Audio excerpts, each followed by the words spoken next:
पुण्यार्चक हैं स्वर्गीय श्री हीरालाल जी सीतावत की पुण्य स्मृति में श्रीमती धनीबाई जी, श्री मानमल जी, श्रीमती कोकिला, श्री दिलीप कुमार, श्रीमती वीणा, श्री सागरमल जी, श्रीमती रेना, श्री नरेश कुमार, श्रीमती संध्या, सौरभ, पीनल, सचिन, खुशबू, निखिल, मुक्ति, विराट, विख्यात, हर्षित, हैनिल, दिया, दिशी, जियांश एवं समस्त सीतावत परिवार, घाटोल जिला बांसवाड़ा, राजस्थान।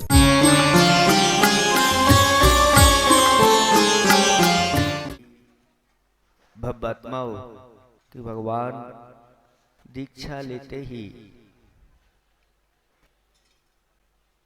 6 माह का योग धारण करके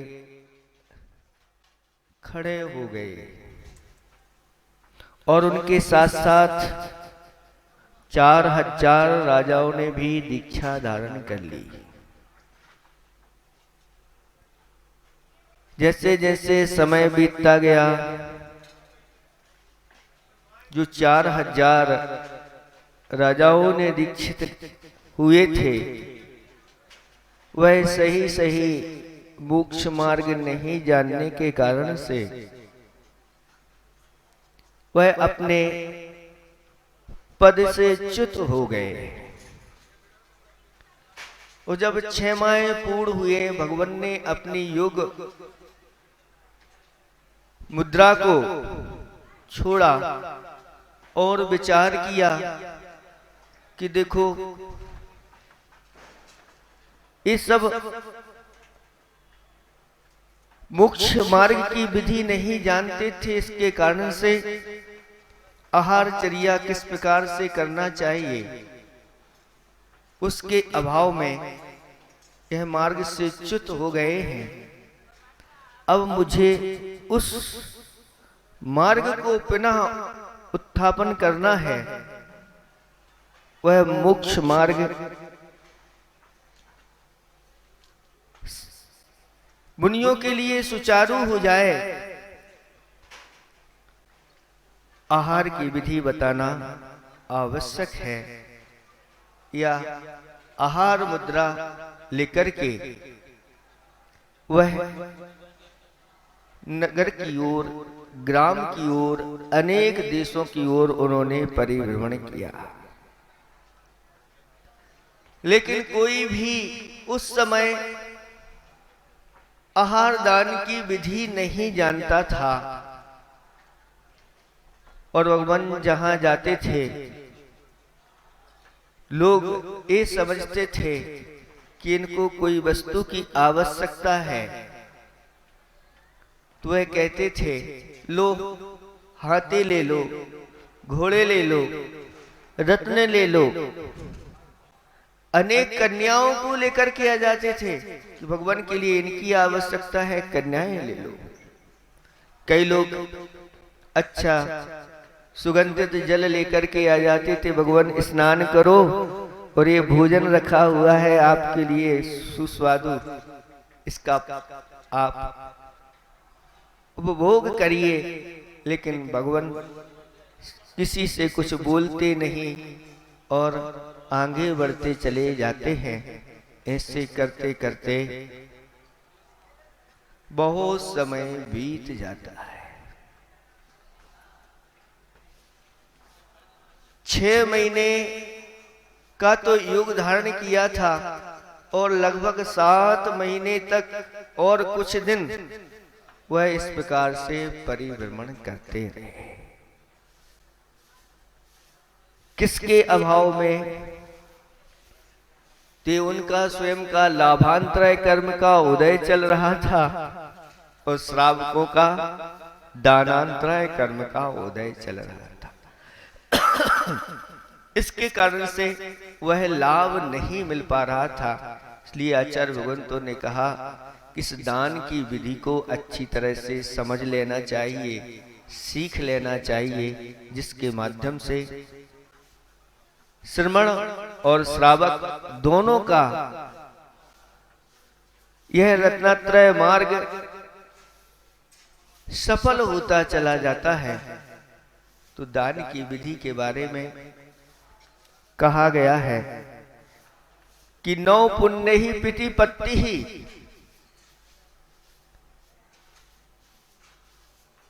नौ प्रकार की भक्ति बताई गई है।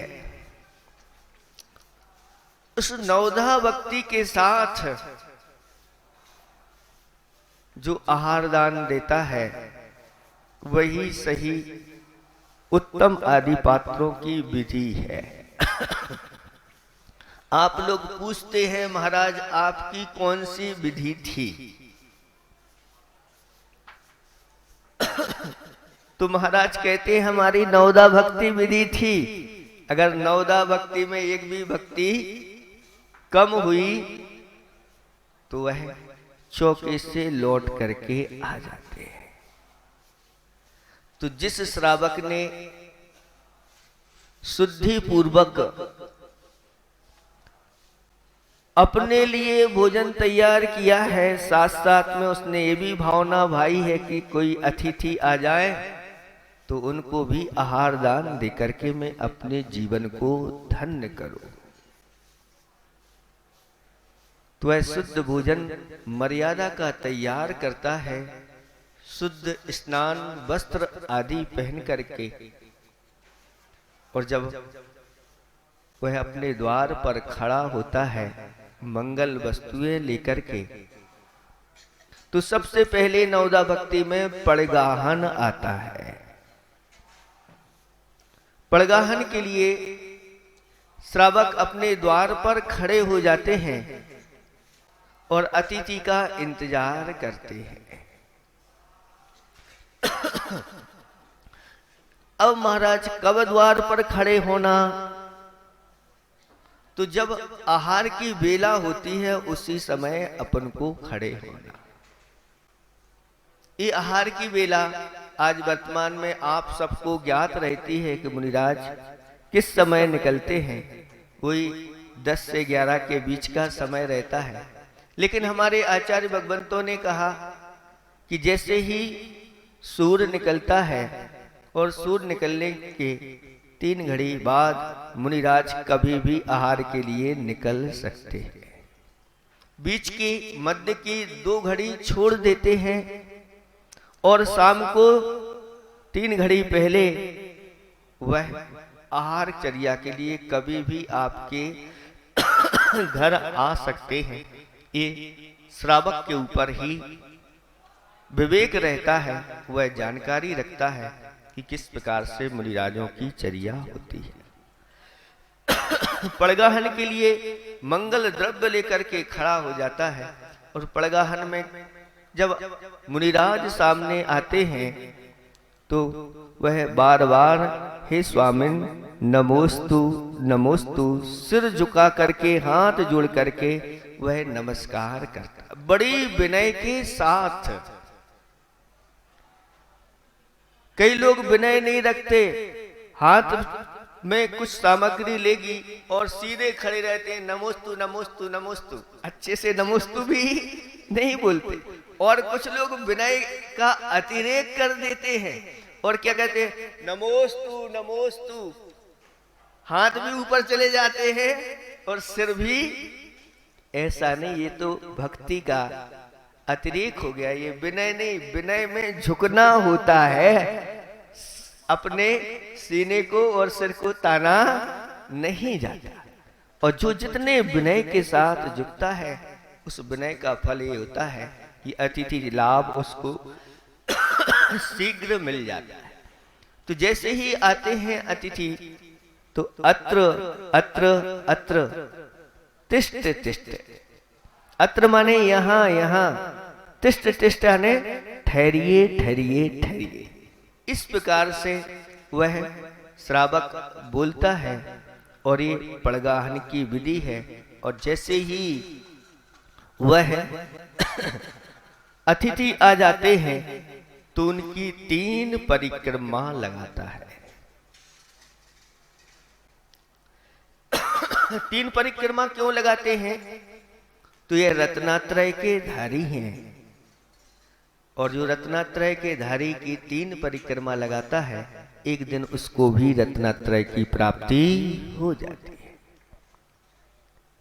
इसलिए उस रत्नात्रय की प्राप्ति के लिए 3 परिक्रमा लगाता है, और ये तो लोग पूज्य कहलाते हैं, इसलिए वह उनकी परिक्रमा लगा करके, जब भी परिक्रमा लगाओ तो देख करके नीचे ही परिक्रमा लगाना चाहिए। कई बार ऐसा होता है, पड़गाहन कर लिया, नीचे जीव रहते हैं और खुशी इतनी रहती है कि अब कहीं देखना नहीं, उन जीवों का घात हो जाता है तो मुनिराज लौट जाते हैं। श्रावक के 7 गुण कहे गए हैं, उन 7 गुणों से युक्त होकर के अगर वह दान करता है तो वह श्रेष्ठ दाता माना जाता है। 7 गुण कौन से? तो सबसे पहले भक्ति हो, श्रद्धा होना चाहिए।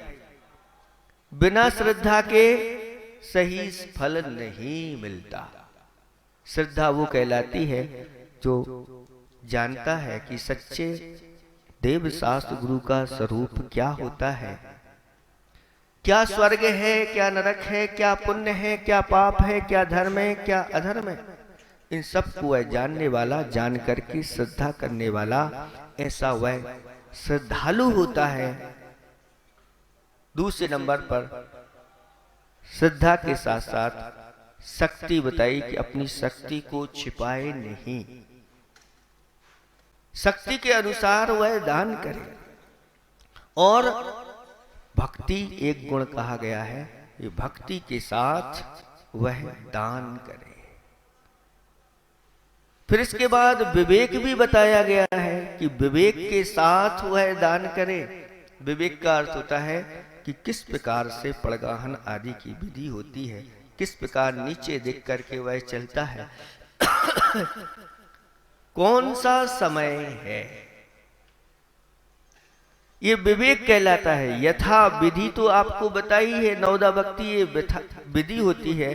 तो कहा कैसा काल चल रहा है, यथा काल, ठंडी का काल है कि गर्मी का काल है कि वर्षा का काल है, कौन से काल में कैसा भोजन करना चाहिए, आपको भी ज्ञान होना चाहिए। और आपको ज्ञान होगा तो ऐसे मुनिराजों के लिए, उत्तम आदि पात्रों के लिए भी आहार दान। ऐसा नहीं कि ठंडी का समय है और ठंडी ठंडी प्रकृति की चीजें ठंडी ठंडी चला दी तो वह उनका स्वास्थ्य बिगड़ जाएगा, और गर्मी में गर्म प्रकृति की चीजें चला दी तो भी स्वास्थ्य बिगड़ जाएगा। इसलिए कहा कि काल को देख करके, साथ साथ में मुनिराजों का सहनन आदि देख करके कि मुनिराज कैसे हैं, कैसी उनकी प्रकृति है, पित्त प्रकृति है, कफ प्रकृति है या वात प्रकृति है, आदि आदि को देख करके भोजन आदि वह श्रावक देता है। ये विवेक कहलाता है।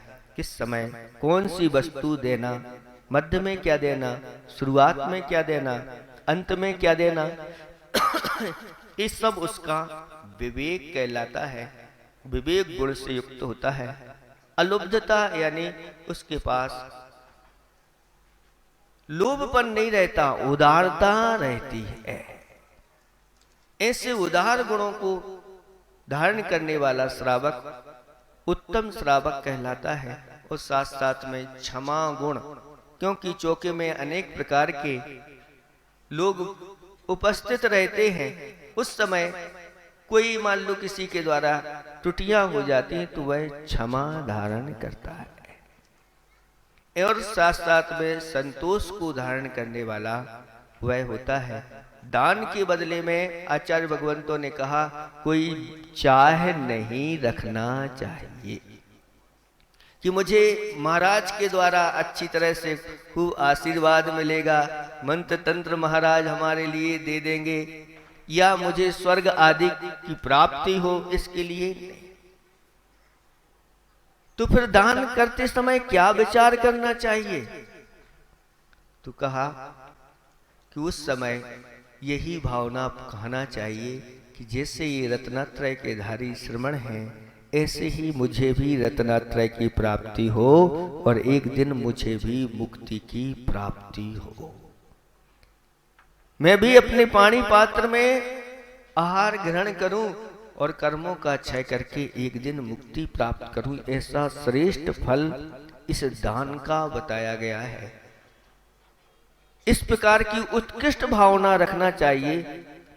इसके साथ साथ आचार्य भगवान कहते हैं कि वह इतना तो पुण्य संचय कर लेता है कि स्वर्ग आदि जब तक मुक्ति की प्राप्ति नहीं हो रही है तो वह भोग भूमि स्वर्ग आदि की प्राप्ति करता रहता है। अच्छी अच्छी वस्तुएं उसके लिए उपलब्ध हो जाती है। ये वो मुनिराज होते हैं, शास्त्रों में लिखा है कि ये चिंतामणि रत्न के समान होते हैं। चिंतामणि रत्न देखा है आप लोगों ने? नाम तो सुना होगा ना सबने। चिंतामणि रत्न वो कहलाता है जिस रत्न के सामने आप जो चिंतन करो वह रत्न दिव्य रत्न रहता है, वो वस्तु प्राप्त होती चली जाती है। लेकिन आज इस पंचम काल में किसी के पास ये चिंतामणि रत्न नहीं होता। किसी के पास है क्या? रखा हो, किसी आपके पूर्वज रख के गए हो? महाराज ऐसी कोई व्यवस्था नहीं, ऐसा हमारा कोई पुण्य नहीं। तब आचार्य भगवंतों ने कहा कि आज इस पंचम काल में ऐसे रत्नत्रय को धारण करने वाले मुनिराज अगर आपके घर में आ गए तो समझ लेना ये चिंतामणि रत्न ही आपके यहाँ आ गया। क्योंकि एक बार इन मुनिराजों को नवदा भक्ति के साथ जो आहार दान दिया जाता है वह इतना उसके लिए पुण्य का संचय करा देता है। जब वह पुण्य उदय में आता है, यह जीव जब चाहता है, जो चाहता है, जहां चाहता है, जैसा चाहता है, उसके लिए सब मिलता चला जाता है। अगर मिथ्यात्व से युक्त भी वह आहार दान दे देता है तो मनुष्य आयु का बंद करके उत्तम भोग भूमि आदि में जाकर के उत्पन्न होता है। वहां पर 10 प्रकार के कल्प वृक्ष होते हैं। उन 10 प्रकार के कल्प वृक्षों से जो कल्पना करो वो सारी चीजें प्राप्त होती चली जाती हैं। और भोग भूमियां जीव मर करके देव गति को प्राप्त करते हैं और देवों में जाकर के भी मनोवांछित फलों को प्राप्त होते चले जाते हैं। ऐसी यह चिंतामणि रत्न के समान होते हैं। इसलिए कहा है कि निर्गंतों की चरण रज करती भव से पार, रिद्धि सिद्धि समृद्धि दे मोक्ष महल का द्वार। ये मोक्ष महल का द्वार इनके माध्यम से खुल जाता है। इसलिए नवदा भक्ति के साथ आहार दान देना चाहिए, जिसमें पड़गाहन हो गया। और पड़गाहन करके जैसे ही चौके में प्रवेश करते हैं तो क्या करते हैं? अपने दोनों पैरों को धो लेना चाहिए। जो शुद्ध प्राशुक जल रखा हुआ है उससे पैर धोइए। पैर धोने के साथ साथ वस्त्र, हमने आपको बताया था कि ऐसे वस्त्र पहनना चाहिए जो वस्त्र धरती का स्पर्श नहीं करते हो। क्योंकि आप जब मंदिर में जाते हैं पैर धोते हैं, क्यों? पैर में जो धूल आदि लगी है उसको धो देते। लेकिन अगर वस्त्रों में नीचे की धूल लग गई, रास्ते की धूल लग गई तो उसको कैसे धोएंगे? इसलिए ऐसे वस्त्र पहन करके मंदिर में या पड़गाहन आदि करना चाहिए जो धरती का स्पर्श नहीं करते हैं। तो पैर धो करके जैसे ही अंदर प्रवेश करते हैं तो उच्च आसन पर विराजमान करने के लिए निवेदन करना चाहिए।